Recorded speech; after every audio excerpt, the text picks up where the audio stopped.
지금 이 순간에도 우리 마음속에는 크고 작은 파도가 일고 있습니다. 아무 일도 없는데 문득 가슴이 답답해지고 별일 아닌 말 한마디에 하루의 기분이 완전히 바뀌어 버립니다. 괜찮아 보이던 마음이 갑자기 불안해지고 잘 지내고 있다고 생각했는데 어느새 걱정 속에 잠겨 있는 나를 발견합니다. 그럴 때 우리는 마음이 왜 이러는지 이유를 찾기 시작합니다. 혹시 내가 약해진 건 아닐까? 요즘 너무 지쳐 있는 건 아닐까? 내가 뭔가 잘못 살고 있는 건 아닐까 하고 스스로를 살핍니다. 하지만 아무리 들여다봐도 뚜렷한 원인은 잘 보이지 않습니다. 특별히 큰 일이 있었던 것도 아니고 분명 어제까지는 괜찮았던 것 같은데 마음은 이미 다른 곳으로 흘러가 있습니다. 이때 우리는 마음을 다잡아 보려고 합니다. 괜찮다고 말해보기도 하고 긍정적으로 생각해 보려 애쓰기도 합니다. 잠시 다른 일에 몰두하면 이 감정이 사라질 거라 기대하기도 합니다. 그러나 마음은 우리가 기대한 방식으로 움직여주지 않습니다. 애써 무시할수록 존재를 더 크게 드러내고 붙잡아 두려 할수록 더 멀리 달아납니다. 그래서 점점 자기 자신에게 실망하게 됩니다. 이 정도 마음도 다스리지 못하는 나 자신이 못나 보이고 남들은 다 잘 사는 것 같은데 나만 제자리에 머문 듯한 생각이 스며듭니다. 하지만 이 모든 과정은 아주 인간적인 흐름입니다. 마음은 원래 늘 움직이고 반응하며 조건에 따라 모습을 바꾸는 성질을 가지고 있습니다. 고요함이 특별한 상태라면 흔들림은 가장 자연스러운 상태에 가깝습니다. 우리는 흔히 마음이 흔들리지 않아야 제대로 사는 것이라고 생각합니다. 하지만 실제 삶은 흔들림 속에서 이어집니다. 문제는 흔들림 그 자체가 아니라 그 흔들림에 휩쓸려 자신을 잃어버리는 순간입니다. 마음이 불안해졌을 때 그 불안을 나 자신이라고 여기면 삶 전체가 불안으로 물들어 버립니다. 하지만 불안을 하나의 흐름으로 바라볼 수 있다면 상황은 조금 달라집니다. 지금 이 마음은 잠시 머물다 지나가는 것일 뿐이라고, 이 감정이 내 삶의 전부를 말해주는 것은 아니라고 알아차리는 순간 우리는 파도에서 조금 떨어진 자리에 서게 됩니다. 그 자리는 도망치는 자리도 아니고 억지로 참는 자리도 아닙니다. 그저 지금 일어나고 있는 것을 있는 그대로 바라보는 자리입니다. 그곳에서 마음은 조금씩 숨을 돌리기 시작합니다. 그리고 바로 그때 우리는 비로소 마음과 싸우지 않는 법을 배우기 시작합니다. 우리는 흔히 이렇게 말합니다. 마음이 왜 이럴까? 왜 이렇게 흔들릴까? 왜 나는 늘 감정에 휘둘릴까? 그래서 마음을 고요하게 만들려고 합니다. 생각을 없애보려고 애쓰고, 감정을 누르려고 애쓰고, 괜찮은 척하며 지나가 보려고도 합니다. 그 과정에서 우리는 마음이 하나의 문제처럼 느껴지기 시작합니다. 고쳐야 할 대상이 생긴 것처럼, 해결하지 않으면 안 되는 숙제가 된 것처럼 마음을 대합니다. 그래서 마음을 관리하려 들고, 조절하려 들고, 통제하려 들며 조금이라도 흔들림이 줄어들면 그것을 성공이라 여깁니다. 하지만 그렇게 얻은 고요는 대개 오래가지 않습니다. 잠시 잠잠해졌던 마음은 아무 일 없는 순간에도 다시 잔잔한 파문을 일으킵니다. 그리고 우리는 또다시 같은 질문 앞에 서게 됩니다. 왜 또 이럴까? 분명 아까는 괜찮았는데 이 정도면 이제 좀 나아질 때도 되지 않았나? 이 반복 속에서 우리는 점점 지치게 됩니다. 마음을 돌보는 일조차 부담이 되고 아무것도 느끼지 않는 상태가 오히려 편안할 것처럼 생각하게 됩니다. 그러나 마음을 느끼지 않는다는 것은 살아있음을 포기하는 것과 크게 다르지 않습니다. 기쁨도 슬픔도 불안도 모두 삶의 일부로 우리 안을 지나갑니다. 문제는 감정이 아니라 감정을 대하는 태도입니다. 일어나는 것을 없어야 할 것으로 여기고 밀어내야 할 것으로 판단하는 순간 마음은 더 움츠러듭니다. 감정은 누군가의 허락을 받고 일어나는 것이 아닙니다. 원인이 모이면 자연스럽게 나타났다가 원인이 흩어지면 사라지는 흐름입니다. 그 흐름을 억지로 끊으려 할수록 마음은 더 불안해집니다. 흐름을 거스르는데 에너지를 모두 써버리기 때문입니다. 그래서 때로는 마음을 고요하게 만들려는 노력을 잠시 내려놓는 것이 필요합니다. 고요해지지 않아도 괜찮다고 스스로에게 허락해주는 일입니다. 그 순간부터 마음은 조금씩 경직을 풀기 시작합니다. 억눌려 있던 감정도 자리를 찾으며 자연스럽게 흐르기 시작합니다. 이제 우리는 다른 방향을 바라볼 수 있습니다. 마음을 바꾸려 애쓰는 대신 마음을 바라보는 자리로 조용히 물러나는 것입니다. 그 자리에서 흔들림은 더 이상 적이 되지 않습니다. 하지만 이상하게도 그럴수록 마음은 더 거칠어집니다. 파도는 더 높아지고 우리는 더 빨리 휩쓸립니다. 부처님은 이런 상태를 이미 아주 오래전에 정확히 보셨습니다. 그리고 이렇게 말씀하신 적은 없습니다. 마음을 완벽하게 고요하게 만들어라. 감정을 느끼지 마라.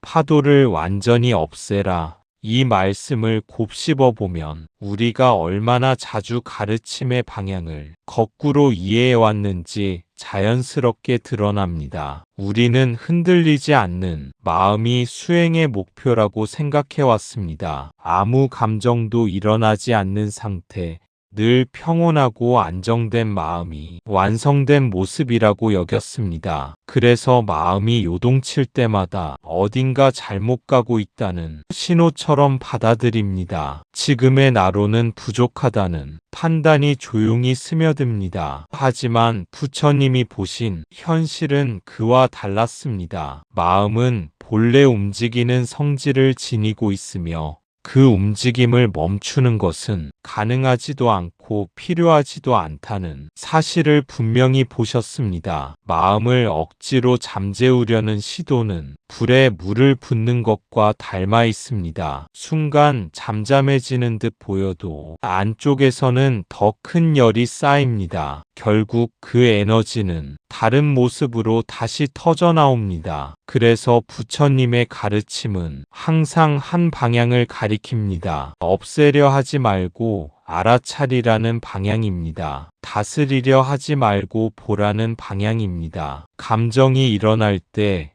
그 감정을 문제 삼지 말고 생각이 몰려올 때 그 생각을 잘못으로 여기지 말라는 침묵의 가르침이 그 안에 담겨 있습니다. 마음을 고요하게 만들겠다는 의도가 나쁠 것은 없습니다. 다만 그 의도가 지금의 마음을 부정하는 형태가 될 때 괴로움은 깊어집니다. 지금 이 상태로는 안 된다는 메시지를 스스로에게 끊임없이 보내기 때문입니다. 부처님은 우리에게 완벽해지라고 요구하지 않으셨습니다. 다만 지금 일어나는 것을 똑바로 보라고 하셨습니다. 보는 순간 우리는 이미 한 발 물러서게 되기 때문입니다. 그 한 발의 거리가 파도와 나를 갈라놓습니다. 그 거리가 생기는 순간 마음은 더 이상 우리의 전부가 되지 않습니다. 이제부터 중요한 것은 마음을 바꾸는 기술이 아니라 마음과의 거리입니다. 얼마나 빨리 고요해지는지가 아니라 얼마나 자주 알아차림으로 돌아올 수 있는가입니다. 그 방향을 이해하는 순간 우리는 더 이상 불가능한 요구로 자신을 몰아붙이지 않게 됩니다. 그리고 그때부터 진짜 가르침은 조용히 삶 속에서 움트기 시작합니다. 부처님의 가르침은 전혀 다른 방향을 가리키고 있습니다. 파도는 일어난다. 그것은 자연이다.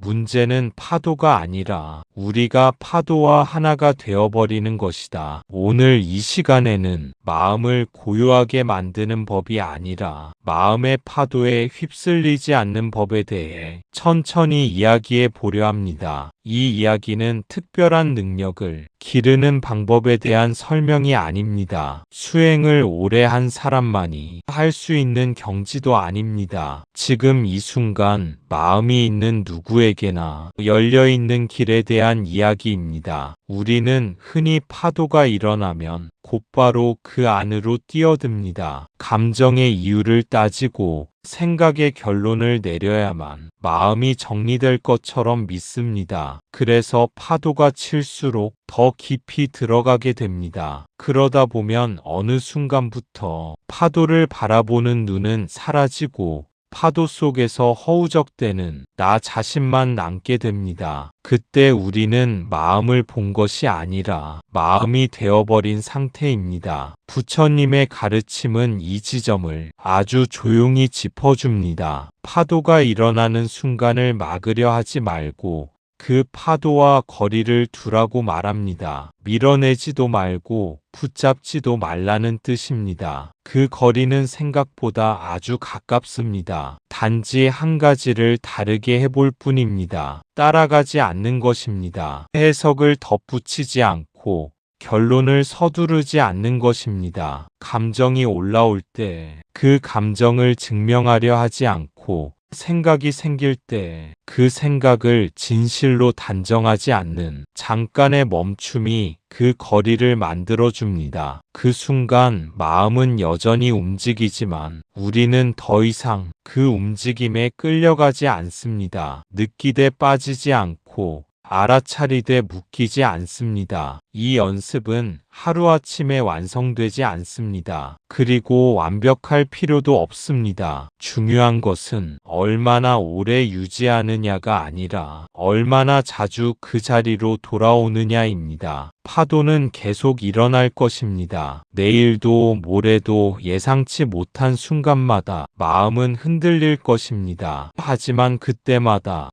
지금 파도가 일어나고 있구나 하고 알아차릴 수 있다면 우리는 이미 다른 선택을 하고 있는 것입니다. 이제부터 나누려는 이야기는 파도를 없애는 방법이 아니라 파도 위에서 자신을 잃지 않는 법입니다. 그 길을 서두르지 않고 차분히 함께 걸어가 보려 합니다. 우리는 보통 마음을 하나의 덩어리처럼 생각합니다. 기분이 좋으면 내 마음이 좋은 것이고 기분이 나쁘면 내 마음이 나쁜 것이라고 여깁니다. 그래서 감정이 일어나면 곧바로 나 자신이 됩니다. 화가 나면 내가 화난 사람이 되고 불안하면 내가 불안 그 자체가 됩니다. 이렇게 마음과 자신을 하나로 겹쳐놓는 순간 우리는 감정에서 벗어날 출구를 잃게 됩니다. 마음에서 일어난 한 장면이 곧 내 삶 전체가 되어버리기 때문입니다. 그래서 감정이 지나가는 시간이 유난히 길게 느껴집니다. 사실은 잠시 머물다 갈 흐름인데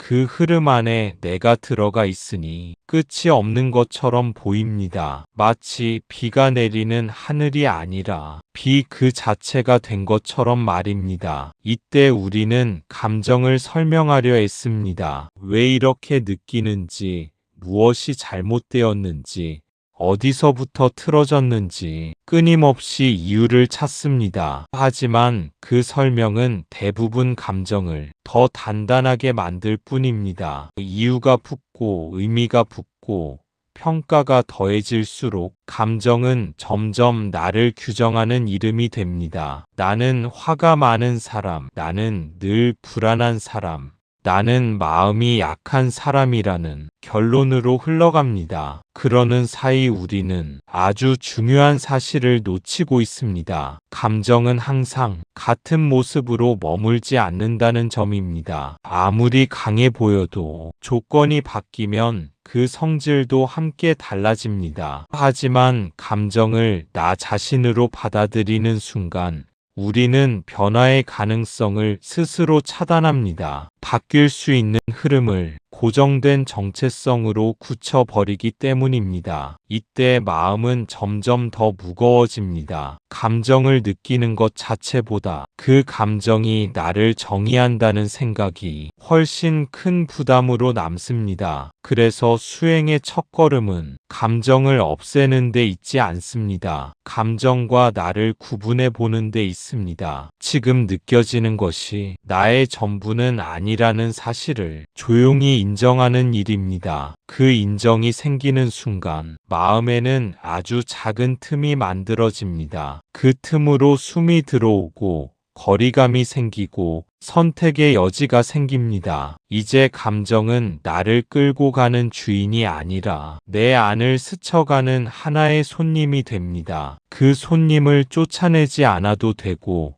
붙잡을 필요도 없습니다. 그저 왔다가 머물다 가는 것을 알아차릴 수 있을 뿐입니다. 바로 이 지점에서 마음은 조금씩 자유를 되찾기 시작합니다. 하지만 부처님은 마음을 그렇게 보지 않으셨습니다. 부처님이 보신 마음은 늘 움직이고 변하는 흐름이었습니다. 잠시 일어났다가 조건이 바뀌면 사라지는 현상이었습니다. 기쁨도 그렇고 슬픔도 그렇고 불안도 그렇고 분노도 그렇습니다. 이 모든 것은 나라는 실체가 아니라 조건이 모여 나타난 파도와 같습니다. 이렇게 바라보면 마음에 대한 태도는 자연스럽게 달라집니다. 붙잡아야 할 것도 밀어내야 할 것도 줄어들기 시작합니다. 파도는 의도를 가지고 일어나지 않습니다. 우리를 괴롭히기 위해 일어나는 것도 아니고 시험하기 위해 찾아오는 것도 아닙니다. 그저 조건이 갖추어졌을 때 자연스럽게 모습을 드러낼 뿐입니다. 밤에 피곤하면 사소한 말에도 예민해지고 몸이 지치면 괜히 마음이 가라앉습니다. 배가 고프면 세상이 각박해 보이고 휴식이 부족하면 미래가 더 어둡게 느껴집니다. 이 모든 것은 마음이 잘못되어서가 아니라 조건이 그렇게 흘러갔기 때문입니다. 그 사실을 알면 우리는 자신에게 조금 덜 가혹해질 수 있습니다. 그런데 우리는 이 흐름을 잊은 채 결과만을 보고 판단합니다. 지금 느끼는 감정을 내 본 모습인 것처럼 단정해버립니다. 그래서 마음이 한번 흔들리면 스스로를 오래 책망하게 됩니다. 부처님의 시선은 이 지점에서 멈춥니다. 지금 일어난 현상 뒤에 어떤 조건이 있었는지를 조용히 살펴봅니다. 비난도 없고 변명도 없습니다. 그저 알아차림만이 있습니다. 그 알아차림은 파도를 분석하기 위함이 아니라 파도와 거리를 두기 위함입니다. 지금 이 감정이 어디서 왔는지를 보면 그 감정이 얼마나 많은 요인에 의해 만들어졌는지도 보이기 때문입니다. 그러면 마음은 더 이상 나를 규정하지 않습니다. 지금의 상태가 영원할 것처럼 느껴지지 않고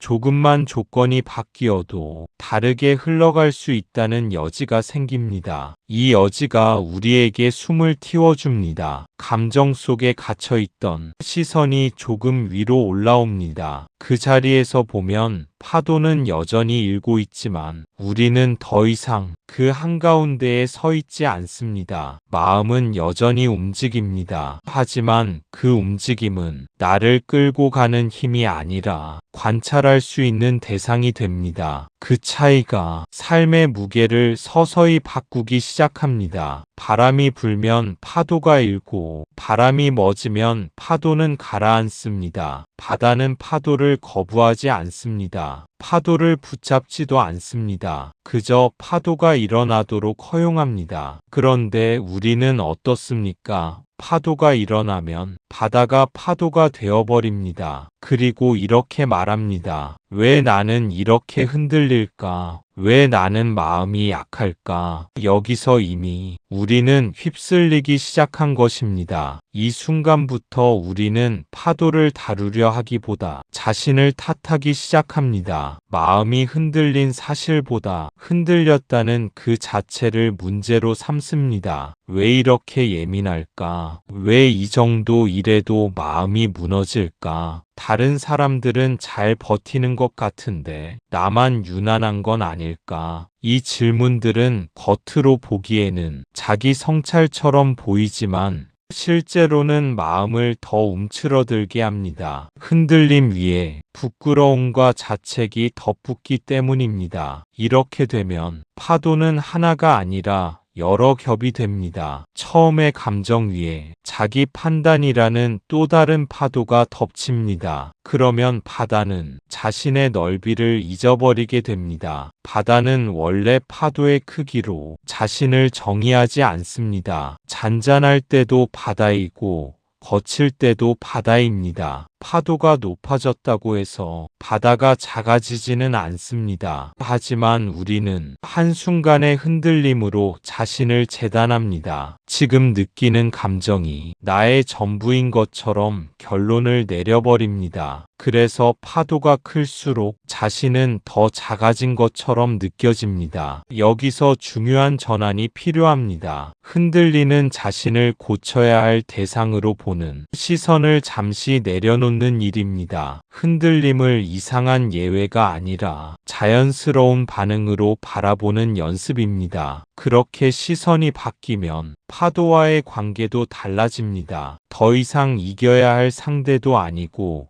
숨겨야 할 약점도 아닙니다. 그저 지금 이 순간에 일어난 현상일 뿐입니다. 이때 우리는 아주 작은 선택을 할 수 있게 됩니다. 파도 속으로 더 깊이 들어갈 것인지 아니면 한 걸음 물러서 바다의 자리를 되찾을 것인지 말입니다. 그 선택은 대단한 결심을 필요로 하지 않습니다. 다만 지금 이 마음을 있는 그대로 인정하는 짧은 순간이면 충분합니다. 그 순간이 쌓이면서 우리는 점점 휩쓸리지 않는 법을 몸으로 배우게 됩니다. 그때 비로소 마음은 더 이상 적이 아니라 함께 살아갈 자연이 됩니다. 부처님께서 말씀하신 중요한 통찰이 하나 있습니다. 마음에서 일어나는 것은 나가 아니라 현상이라는 사실입니다. 기분이 나쁜 것은 내가 잘못된 것이 아니라 기분 나쁨이라는 현상이 지금 일어나고 있을 뿐입니다. 이 통찰을 받아들이는 순간 우리는 마음을 대하는 태도를 조금 다르게 선택할 수 있게 됩니다. 감정이 생겼다는 사실을 곧바로 평가로 바꾸지 않아도 되기 때문입니다. 기분이 가라앉아 있을 때 나는 왜 이 모양일까라고 결론부터 내릴 필요가 없습니다. 지금 이 순간에 이런 느낌이 나타나고 있구나 하고 알아차리면 충분합니다. 그 알아차림은 변명도 아니고 회피도 아닙니다. 오히려 현실을 가장 정확하게 보는 방식입니다. 있는 것을 없다고 하지 않고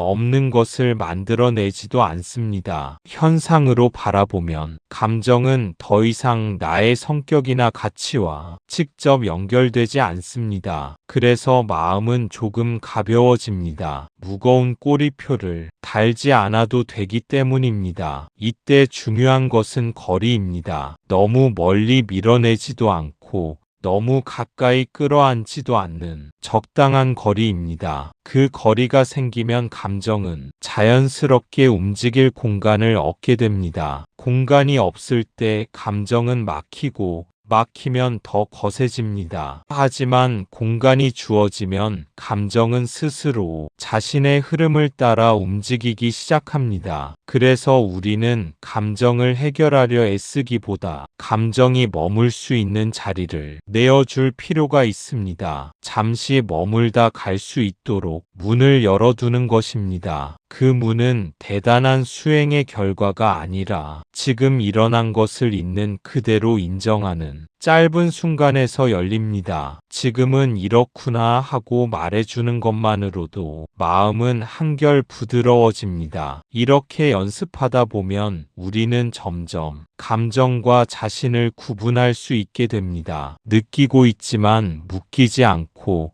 경험하고 있지만 끌려가지 않습니다. 그 차이는 아주 미세해 보이지만 삶에서는 큰 변화를 만듭니다. 하루의 기분이 삶 전체를 지배하지 않게 되고 한순간의 상태가 자신의 전부가 되지 않기 때문입니다. 이제 마음에서 무언가가 일어날 때 우리는 이렇게 말할 수 있습니다. 이것은 나다라고 단정하지 않고 이것이 일어나고 있다라고 조용히 바라보는 선택을 합니다. 그 선택이 쌓일수록 마음은 점점 자신의 자리를 되찾아갑니다. 그리고 그 자리에서 우리는 비로소 휩쓸리지 않는 연습을 이어갈 수 있게 됩니다. 불안한 생각이 드는 것은 내 인생이 망한 신호가 아니라 불안이라는 마음의 작용이 조건에 따라 나타난 것입니다. 이 사실을 모르면 우리는 늘 감정과 싸우게 됩니다. 화가 나면 화를 없애려고 하고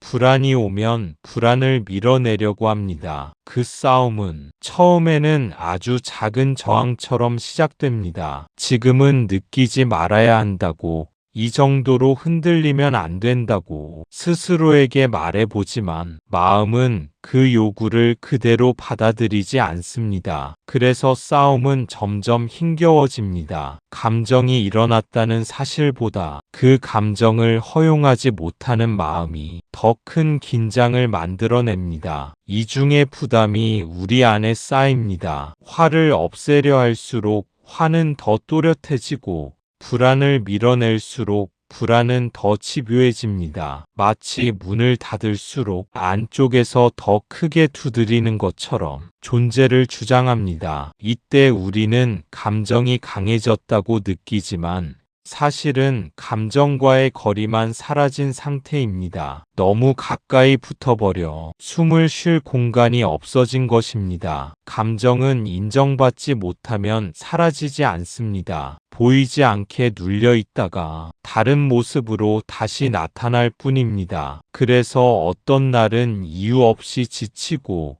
어떤 날은 사소한 일에 폭발하듯 반응하게 됩니다. 이 흐름을 이해하지 못하면 우리는 계속 같은 방식으로 마음을 대하게 됩니다. 또다시 감정을 없애려 들고 또다시 실패했다고 느끼며 자신을 다그칩니다. 그 반복 속에서 마음은 점점 경직됩니다. 하지만 방향을 조금만 바꾸면 상황은 달라질 수 있습니다. 감정이 올라오는 순간 이것을 없애야 할 대상이 아니라 지금 이런 반응이 일어나고 있구나 하고 알아차리는 것입니다. 그 알아차림에는 판단이 필요하지 않습니다. 옳고 그름을 가릴 이유도 없습니다. 그저 지금 이 순간에 어떤 마음의 작용이 나타나고 있는지를 보는 것뿐입니다. 이렇게 바라보기 시작하면 감정은 더 이상 싸워야 할 상대가 아니라 살펴볼 수 있는 대상이 됩니다. 그러면 자연스럽게 몸과 마음에 여유가 생깁니다. 여유가 생기면 감정은 더 빠르게 자신의 길을 찾아 흐르기 시작합니다. 이것이 부처님이 가르치신 다른 선택입니다. 이겨내는 길이 아니라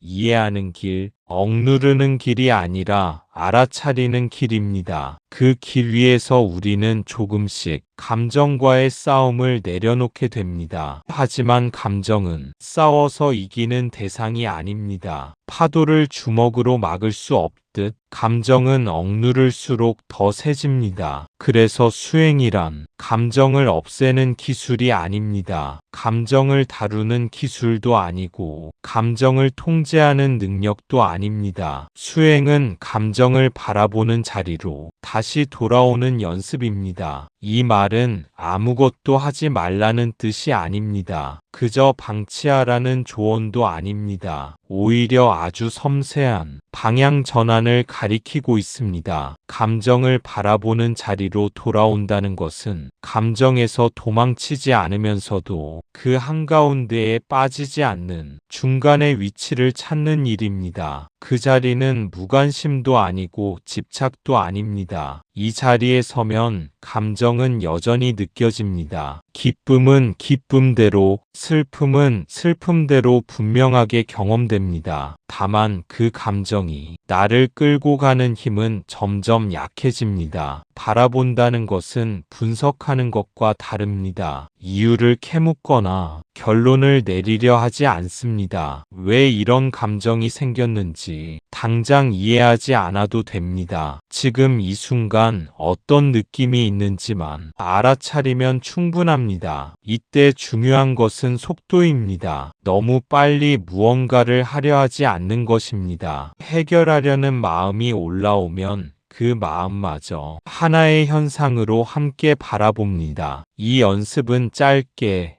자주 할수록 좋습니다. 하루에 한 번 완벽하게 하려 애쓰기보다 하루에 여러 번 잠깐씩 돌아오는 것이 더 깊은 힘을 만듭니다. 말 한마디에 마음이 움찔할 때 그 즉시 반응하기보다 숨 한 번을 천천히 느껴봅니다. 그 짧은 틈에서 우리는 감정과 거리를 만들 수 있습니다. 그 거리는 감정을 밀어내서가 아니라 알아차림으로 생깁니다. 알아차리는 순간 감정은 더 이상 전부가 될 수 없습니다. 이렇게 반복하다 보면 우리는 조금씩 감정의 파도 위에 머무는 법을 배웁니다. 흔들리듯 쓰러지지 않고 느끼되 휩쓸리지 않는 자리를 몸으로 익혀갑니다. 수행은 특별한 상태를 만드는 일이 아니라 이 자리로 다시 또다시 돌아오는 일입니다. 그 반복 속에서 마음은 서서히 자신의 중심을 되찾아갑니다. 그렇다면 우리는 왜 이렇게 쉽게 휩쓸릴까요? 그 이유는 단순합니다. 우리는 감정의 이야기를 붙이기 때문입니다. 화가 일어나면 그냥 화가 일어났다고 두지 않습니다. 왜 저 사람은 나에게 그랬을까? 나는 왜 늘 이런 대접을 받을까? 이런 성격으로 어떻게 살아갈까? 이 질문들이 이어지는 순간 감정은 더 이상 잠시 스쳐가는 현상이 아니라 서사가 됩니다. 하나의 이야기로 엮이면서 시간과 힘을 얻습니다. 처음에는 단순한 불편함이었을지 모릅니다. 하지만 생각이 덧붙고 해석이 이어지면서 그 감정은 과거로 뻗어나가고 미래까지 끌어옵니다. 지금의 화가 예전의 기억과 연결되고 앞으로도 계속될 것처럼 느껴지게 됩니다. 이때 우리는 사실을 보고 있는 것이 아니라 이야기를 믿고 있습니다. 지금 일어난 감정에 의미를 부여하고 그 의미로 자신을 설명합니다. 그러면 감정은 점점 더 단단해집니다. 이야기는 감정을 보호하는 것처럼 보이지만 실제로는 감정을 가두는 역할을 합니다. 빠져나갈 틈이 없어지기 때문입니다. 그래서 같은 감정이 형태를 받고 오래 머무르게 됩니다. 특히 이 이야기는 대부분 나를 중심으로 구성됩니다. 상대의 말이나 상황보다 내가 어떤 사람인지, 내가 어떤 대우를 받는지로 흘러갑니다. 그래서 감정은 더 깊이 개인화됩니다. 이 개인화가 우리를 휩쓸리게 합니다. 감정이 아니라 정체성이 되기 때문입니다. 나는 화가 난 사람이 되고, 나는 늘 상처받는 사람이 되고, 나는 부족한 사람이라는 결론으로 이어집니다. 하지만 이 이야기는 반드시 사실일 필요가 없습니다. 감정이 올라올 때 자동으로 만들어진 하나의 해석일 뿐입니다. 그럼에도 우리는 그 이야기를 진실처럼 붙잡고 있습니다. 여기서 중요한 연습이 시작됩니다. 감정이 올라올 때 이야기가 시작되는 지점을 알아차리는 것입니다. 지금 느끼는 것과 지금 생각하는 것을 구분해 보는 연습입니다. 느낌은 몸과 마음에 일어난 반응이고, 이야기는 그 반응 위에 얹힌 생각의 흐름입니다. 이 둘을 분리해서 볼 수 있을 때 감정은 더 이상 폭풍이 되지 않습니다. 이야기를 멈추려 애쓸 필요는 없습니다. 다만 이야기에 완전히 들어가지 않는 것, 지금은 이런 이야기가 만들어지고 있구나 하고 알아차리는 것으로 충분합니다. 그 알아차림이 생기는 순간 우리는 조금씩 휩쓸림에서 벗어나는 힘을 기르기 시작합니다. 불안이 오면 이 불안이 계속되면 어쩌지? 미래가 망가질지도 몰라. 나는 준비가 안 된 사람일 거야. 이렇게 감정 위에 생각이 덧붙고 해석이 덧붙고 자기 비난이 덧붙습니다. 그러면 파도 하나가 거대한 폭풍이 됩니다. 이 폭풍은 지금 이 순간에만 머물지 않습니다. 생각은 시간을 넘나들며 과거와 미래를 동시에 끌어옵니다. 아직 오지 않은 일까지 이미 일어난 것처럼 마음속에서 재현합니다. 그래서 불안은 점점 구체적인 장면을 가지게 됩니다. 실패한 모습, 관계가 어긋난 장면, 혼자 남겨진 미래가 하나씩 떠오릅니다. 이때 불안은 가능성의 하나가 아니라 확정된 사실처럼 느껴집니다. 이렇게 되면 몸도 함께 반응합니다. 호흡이 얕아지고 어깨가 굳고 가슴이 조여옵니다. 몸의 긴장은 마음의 신호를 보내 더 큰 위협이 있는 것처럼 착각하게 만듭니다. 이 악순환 속에서 우리는 점점 현재를 잃어버립니다. 지금 여기에 있는 나보다 머릿속 이야기 속에 내가 더 실제처럼 느껴집니다. 그래서 아무 일도 하지 않아도 이미 지친 상태가 됩니다. 하지만 이 흐름을 조금만 들여다보면 중요한 지점을 발견할 수 있습니다. 불안이 커진 것이 아니라 불안 위에 얹힌 생각이 불안을 키우고 있다는 사실입니다. 생각은 불안을 설명하려 하지만 실제로는 불안의 에너지를 확대합니다. 해석이 더해질수록 마음은 더 많은 증거를 찾고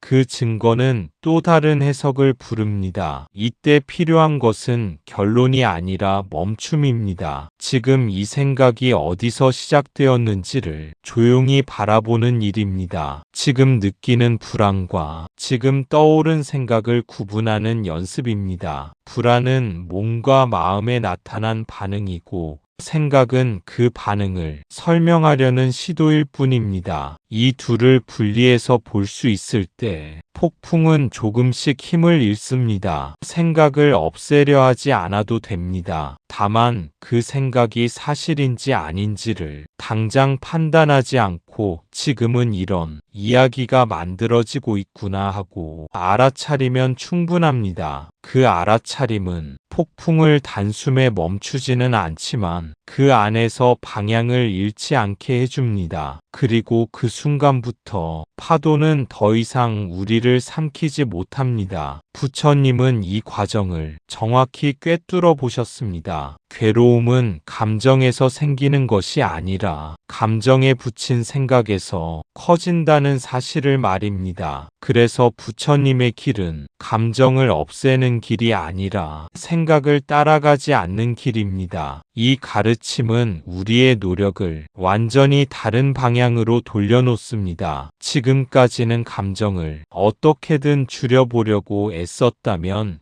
이제는 생각이 어디로 흐르고 있는지를 살피는 쪽으로 시선을 옮기게 합니다. 생각은 아주 빠르게 움직입니다. 감정이 올라오는 순간 거의 동시에 설명을 붙이고 판단을 내리고 결론을 서둘러 만듭니다. 그래서 우리는 그 생각을 선택한 적도 없는데 이미 그 안에 들어와 있는 경우가 많습니다. 부처님은 이 지점을 가리켜 붙잡힘이라고 말씀하셨습니다. 생각 하나에 마음이 걸려 함께 끌려가는 상태입니다. 이때 괴로움은 생각의 내용만큼이나 그 생각에 붙잡혀 있다는 사실에서 더 커집니다. 생각을 따라가지 않는다는 것은 생각을 막아 세운다는 뜻이 아닙니다. 머릿속을 비우거나 아무 생각도 하지 않으려는 노력도 아닙니다. 그저 생각이 나타나는 것을 알아차리고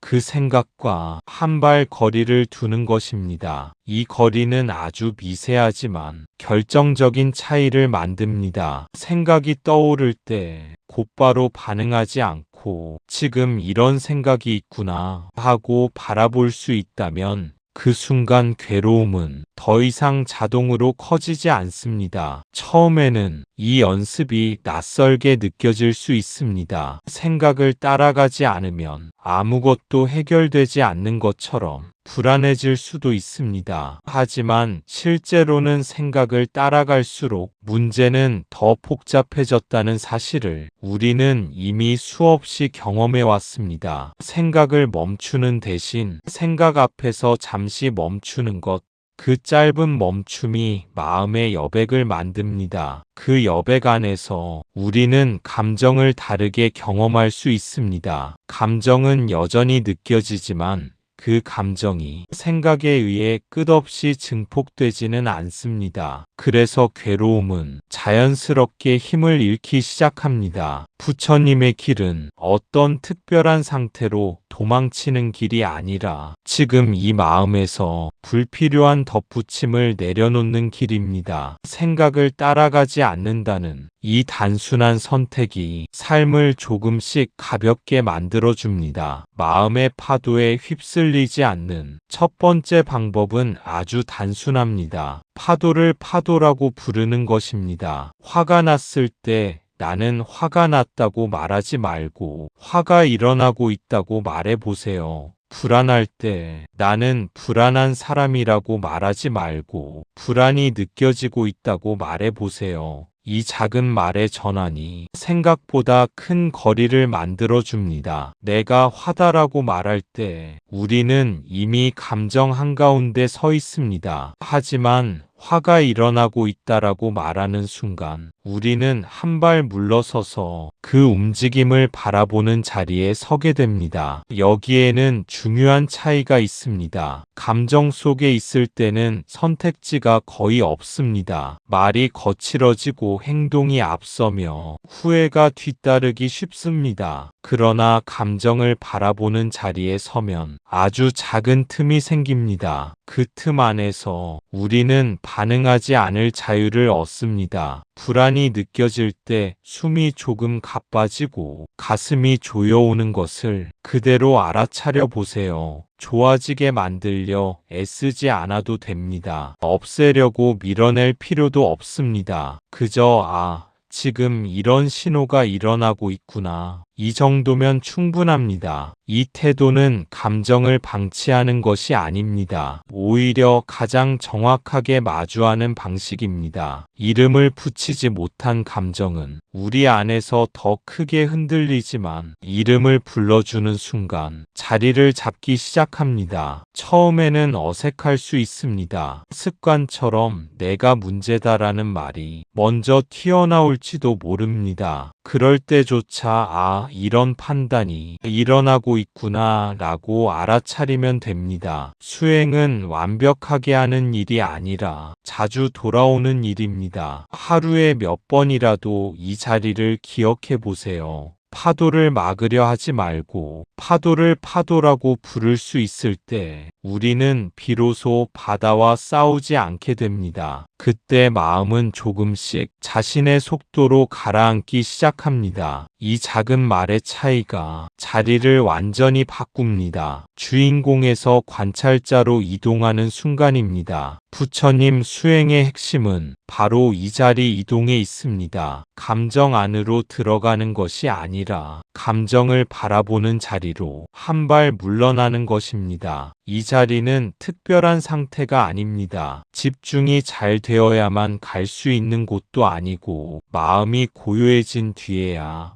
허락되는 자리도 아닙니다. 이미 우리는 하루에도 여러 번 이 자리를 스쳐 지나갑니다. 갑자기 화가 치밀어 오르다가 순간 멈추어 지금 화가 올라왔구나 라고 느끼는 바로 그 찰나, 그 짧은 멈춤 속에 관찰자의 자리가 있습니다. 문제는 우리가 그 자리를 오래 붙들지 못한다는 데 있습니다. 곧바로 생각이 끼어들고 판단이 이어지고 이야기가 시작됩니다. 그러는 사이 다시 감정 속으로 미끄러져 들어갑니다. 그래서 수행은 새로운 무언가를 더하는 일이 아니라 이미 일어난 이 미세한 이동을 자주 알아차리는 연습입니다. 감정을 바라본다고 해서 차갑게 거리를 두는 것은 아닙니다. 느낌은 그대로 있습니다. 심장의 두근거림도, 목의 답답함도, 몸의 긴장도 사라지지 않습니다. 달라지는 것은 태도입니다. 이것을 나라고 규정하지 않고 이것이 전부라고 믿지 않는 태도입니다. 이 태도가 자리를 잡기 시작하면 감정은 예전처럼 명령하지 못합니다. 행동을 강요하지도 결론을 재촉하지도 않습니다. 우리는 여전히 느끼지만 그 느낌에 끌려가지 않습니다. 여전히 생각하지만 그 생각을 사실로 받아들이지 않습니다. 이것이 부처님이 말씀하신 깨어있음의 시작입니다. 하루 중 어느 순간이든 좋습니다. 감정이 조금 흔들릴 때 숨 한 번을 느끼며 지금 보고 있는가, 휩쓸리고 있는가 조용히 돌아보세요. 그 물음 하나만으로도 자리는 다시 제자리를 찾습니다. 그리고 이 작은 반복이 마음을 다루는 힘을 천천히 길러줍니다. 두 번째 방법은 몸으로 돌아오는 것입니다. 마음이 흔들릴 때 우리는 생각 속에 갇혀 있습니다. 그래서 그럴수록 몸은 아주 중요한 닻이 됩니다. 지금 숨이 들어오고 나가는 느낌, 발바닥이 바닥에 닿아 있는 감각, 손에 느껴지는 온기, 몸으로 돌아온다는 것은 마음을 억지로 멈추겠다는 뜻이 아닙니다. 생각을 없애거나 감정을 진정시키려는 시도도 아닙니다. 그저 지금 이 순간 실제로 존재하는 곳으로 주의를 옮기는 일입니다. 생각은 늘 과거와 미래를 오갑니다. 이미 지나간 말과 장면을 되풀이하고 아직 오지 않은 상황을 미리 살아봅니다. 그래서 마음이 흔들릴수록 우리는 현실에서 멀어집니다. 몸은 다릅니다. 몸은 언제나 지금 여기 있습니다. 숨은 과거로 가지 않고 발바닥의 감각은 미래를 상상하지 않습니다. 그래서 몸을 느낀다는 것은 지금 이 자리로 돌아온다는 뜻입니다. 숨이 깊을 필요는 없습니다. 편안할 필요도 없습니다. 가쁘면 가쁜 대로, 막히면 막힌 대로, 있는 그대로 느끼면 됩니다. 발바닥이 바닥에 닿아 있다는 사실만으로도 우리는 생각의 소용돌이에서 잠시 빠져나옵니다. 손의 온기를 느끼는 순간 마음은 자동으로 몸이 있는 자리로 내려옵니다. 이때 중요한 것은 집중을 잘하려 애쓰지 않는 것입니다. 자꾸 놓쳐도 괜찮습니다. 다시 생각으로 끌려가도 실패가 아닙니다. 알아차리고 돌아오는 그 자체가 이미 수행입니다. 몸은 닭과 같습니다. 파도가 아무리 거세도 닻이 내려가 있으면 배는 완전히 떠내려가지 않습니다. 마음도 마찬가지입니다. 감정이 크게 요동쳐도 몸의 감각을 붙잡고 있으면 우리는 완전히 휩쓸리지 않습니다. 이 연습은 특별한 시간에만 하는 것이 아닙니다. 걷는 동안, 차를 마시는 순간, 문득 마음이 불안해질 때 언제든 가능합니다. 몸으로 돌아오는 이 단순한 선택이 마음을 다시 지금 이 순간에 머물게 합니다. 이런 단순한 감각은 지금 이 순간에만 존재합니다. 과거에도 없고 미래에도 없습니다. 그래서 몸을 느끼는 순간 마음은 자연스럽게 현재로 돌아옵니다. 부처님께서 호흡을 알아차리는 수행을 그토록 중요하게 말씀하신 이유도 바로 여기에 있습니다. 호흡은 언제나 지금 일어나는 사실입니다. 한 호흡이 지나가면 그것은 다시 붙잡을 수 없습니다. 다음 호흡은 아직 오지 않았습니다. 그래서 숨을 느낀다는 것은 지금 이 순간을 있는 그대로 만나는 일입니다. 마음이 불안할 때 숨은 종종 짧아지고 가슴은 조여옵니다. 그런데 우리는 보통 이 상태를 고치려 듭니다. 더 깊게 쉬어야 할 것 같고 안정된 호흡을 만들어야 할 것 같다고 생각합니다. 하지만 수행은 호흡을 바꾸는 일이 아닙니다. 이미 그렇게 쉬고 있다는 사실을 알아차리는 일입니다. 숨이 거칠면 거친 숨을 알고 숨이 얕으면 얕은 숨을 압니다. 좋은 호흡도 나쁜 호흡도 없습니다. 그저 일어나는 호흡이 있을 뿐입니다. 이렇게 알아차리는 순간 우리는 하나를 배웁니다. 지금의 상태를 고치지 않아도 머물 수 있다는 경험입니다. 이 경험이 쌓이면 감정 앞에서도 태도가 달라집니다. 불안이 와도 급히 벗어나려 하지 않고 분노가 올라와도 서둘러 정리하려 들지 않습니다. 숨을 대하듯 감정을 대하기 시작합니다. 있음을 허용하되 따라가지 않는 태도입니다. 현재에 머문다는 것은 아무 일도 일어나지 않는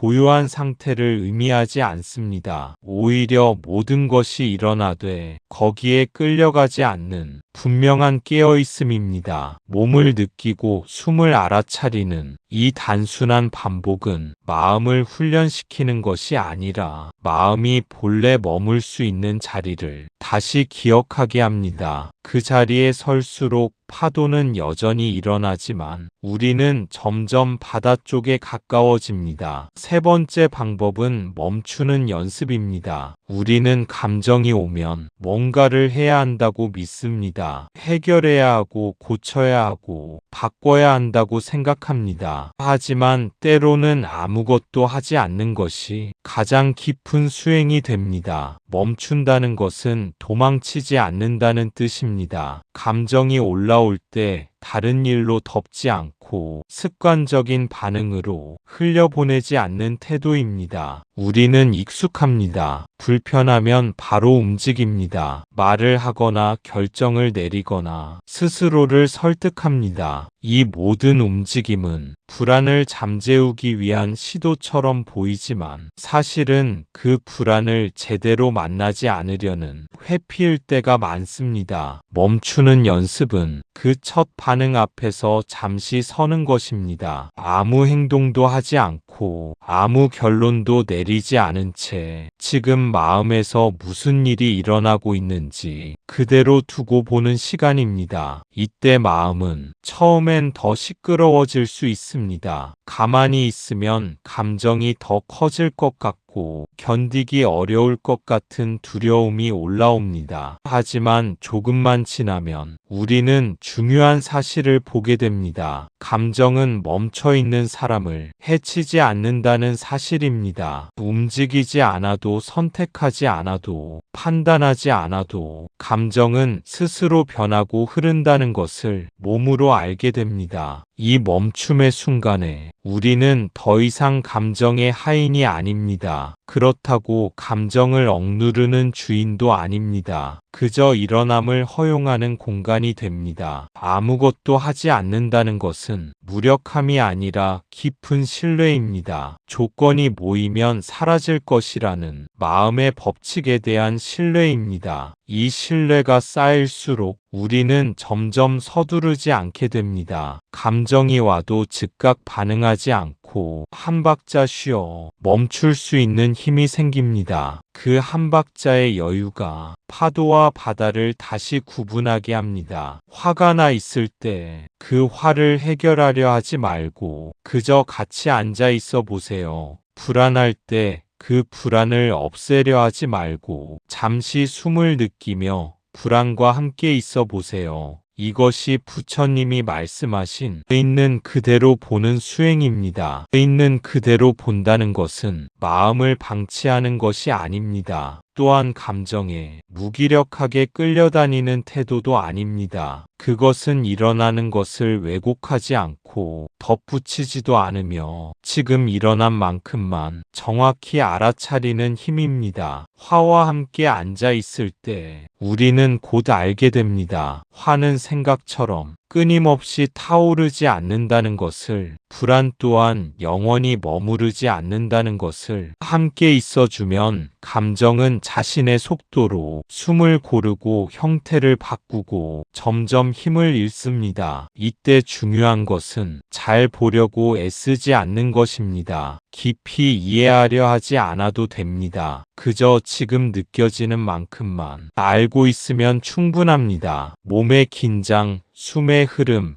마음의 떨림을 있는 그대로 느끼는 동안 우리는 어느새 감정의 중심에서 벗어나 조금 넓은 자리로 이동해 있습니다. 이 자리는 감정이 허락받는 자리이자 지배하지 못하는 자리입니다. 있는 그대로 보는 연습이 쌓일수록 삶의 태도도 바뀝니다. 문제가 생겨도 즉시 결론을 내리지 않고 상황이 불편해도 버텨야 한다는 압박에서 조금 자유로워집니다. 그 자유는 아무 일도 일어나지 않아서가 아니라 일어나는 모든 것을 감당할 수 있는 마음의 공간이 열렸기 때문에 생깁니다. 이 공간이 바로 파도 속에서도 휩쓸리지 않는 부처님의 자리입니다. 많은 사람들은 마음이 요동치면 수행이 잘못되고 있다고 생각합니다. 마음이 고요해야 수행이고 흔들리면 실패라고 여깁니다. 하지만 부처님의 길은 그 반대입니다. 마음이 흔들릴 때가 가장 중요한 수행의 자리입니다. 마음이 흔들릴 때는 수행이 무너진 순간이 아닙니다. 오히려 수행이 실제 삶과 만나는 지점입니다.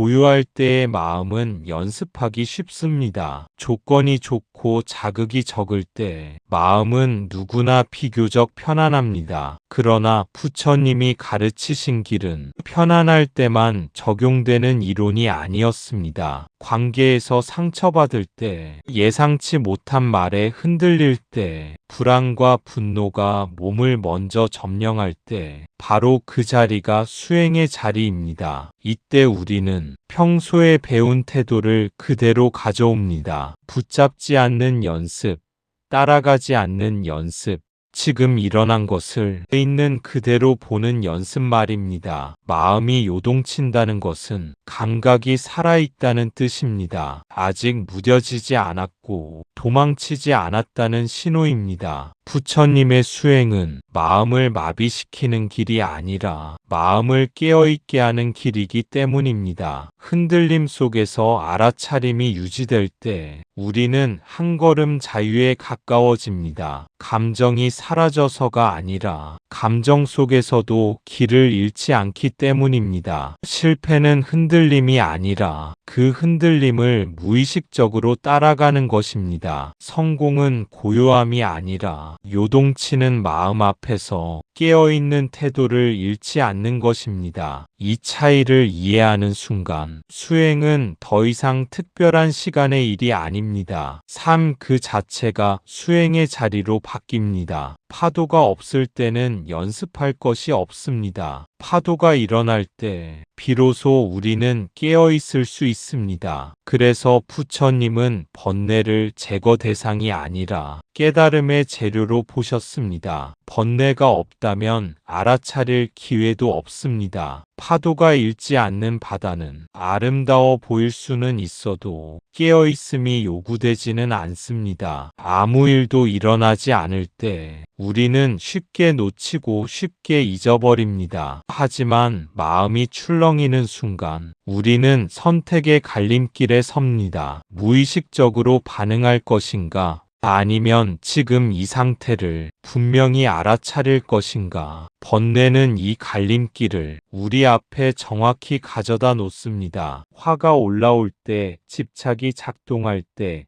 불안이 마음을 흔들 때 그 순간이 바로 알아차림이 살아있는지 확인하는 자리입니다. 부처님께서 번뇌를 적처럼 보지 않으신 이유도 여기에 있습니다. 번뇌는 우리를 괴롭히기 위해 오는 것이 아니라 깨어날 기회를 데려오기 때문입니다. 번뇌가 일어날 때 우리는 비로소 마음의 습관을 봅니다. 어디서 붙잡는지, 어디서 밀어내는지, 어떤 생각을 자동으로 믿어버리는지 선명하게 드러납니다. 이것을 보지 못하면 수행은 관념에 머뭅니다. 그러나 번뇌 속에서 알아차림이 유지되면 수행은 삶의 한가운데로 내려옵니다. 번뇌는 오래 머물지 않습니다. 다만 우리가 붙잡을 때 길어질 뿐입니다. 알아차림은 이 붙잡음을 부드럽게 풀어주는 힘입니다. 그래서 번뇌가 일어날수록 우리는 실패한 것이 아니라 연습의 문 앞에 서 있는 것입니다. 이 문을 외면하지 않고 지나치지 않을 때 파도는 깨달음으로 향하는 길이 됩니다. 수행은 조용한 산속에서만 하는 것이 아닙니다. 사람 사이에서, 일 속에서 감정이 일어나는 바로 그 자리에서 이루어집니다. 누군가의 말에 마음이 요동칠 때, 아, 지금 파도가 일어나는구나 하고 알아차릴 수 있다면 그 순간 당신은 이미 휩쓸리지 않고 있습니다. 그 알아차림은 특별한 표정을 짓게 하지 않습니다. 티가 나지도 않고 누가 알아봐 주지도 않습니다. 하지만 그 순간 당신의 삶 안에서는 아주 큰 전환이 일어납니다. 예전 같으면 곧바로 말이 튀어나오고 마음이 판단으로 달려가고 상황 전체가 감정의 방향으로 흘러갔을 자리에서 이제는 한 발 멈춰 설 수 있게 됩니다. 그 멈춤 속에서 선택의 여지가 생깁니다. 반응할지 기다릴지 지금은 아무 말도 하지 않을지 이 여지가 바로 자유의 시작입니다. 사람 사이에서의 수행은 완벽한 태도를 요구하지 않습니다. 늘 침착할 필요도 없고 항상 이해심 많을 필요도 없습니다. 다만 지금 무엇이 일어나고 있는지 놓치지 않는 것이 중요합니다. 내 마음이 어디로 향하는지, 어디서 붙잡히는지 잠깐이라도 보는 것입니다. 그 잠깐의 깨어있음이 관계를 바꿉니다. 일을 대하는 태도를 바꿉니다. 무엇보다 자기 자신을 대하는 방식이 달라집니다. 수행은 삶에서 벗어나는 길이 아니라 삶을 깊이 살아내는 길입니다. 그래서 번잡한 자리일수록 수행은 더 분명해집니다. 파도가 자주 일어나는 곳에서 바다를 기억할 수 있다면 그것이 바로 부처님이 가리키신 살아있는 수행입니다. 마지막으로 이 말을 꼭 전하고 싶습니다. 마음의 파도는 사라지지 않습니다. 깨달은 사람도 파도가 일어납니다. 다만 그들은 더 이상 파도가 되지 않습니다. 파도를 보되 붙잡지 않고 느끼되 끌려가지 않습니다. 그래서 우리의 목표는 파도가 없는 삶이 아닙니다. 아무 감정도 느끼지 않는 무감각한 상태도 아닙니다. 부처님의 길은 느끼지 말라는 가르침이 아니라 느끼되 길을 잃지 않는 지혜의 길입니다. 파도가 일어날 때 그 사실을 아는 것, 그 위에 서둘러 의미를 덧붙이지 않는 것, 자기 자신을 판결대에 세우지 않는 것, 이 단순한 태도가 삶을 다르게 만듭니다. 감정은 여전히 오지만 그 감정이 당신의 전부가 되지는 않습니다. 생각은 계속 흐르지만 그 생각이 당신을 끌고 가지는 않습니다. 이 차이는 작아 보이지만 삶의 무게를 완전히 바꿉니다. 우리는 완벽해질 필요가 없습니다. 매번 휩쓸리지 않을 필요도 없습니다. 다만 휩쓸린 뒤라도 다시 돌아올 수 있으면 됩니다. 돌아올 자리가 있다는 것, 감정을 바라볼 수 있는 자리가 있다는 것, 그 사실을 기억하는 순간 수행은 이미 당신 안에서 살아 움직이고 있습니다. 파도는 앞으로도 수없이 일어날 것입니다. 그러나 이제 당신은 알고 있습니다. 당신은 파도가 아니라 그 파도를 알아차리는 바다라는 것을. 오늘도 마음이 흔들린다면 그것을 실패로 여기지 마세요. 그 순간이 깨어있을 수 있는 가장 소중한 자리입니다. 파도를 없애려 하지 말고 그 위에 조용히 떠 있는 법을 조금씩 연습해 보세요. 그것이 부처님이 우리에게 보여주신 길입니다. 그 길은 멀리 있지 않습니다. 특별한 자격이 필요한 것도 아니고 오랜 세월을 기다려야 열리는 문도 아닙니다. 지금 이 마음으로 지금 이 자리에서 다시 한번 알아차리는 것으로 이미 시작됩니다. 흔들리는 순간마다 자책 대신 기억을 꺼내보세요. 지금 연습할 기회가 왔구나.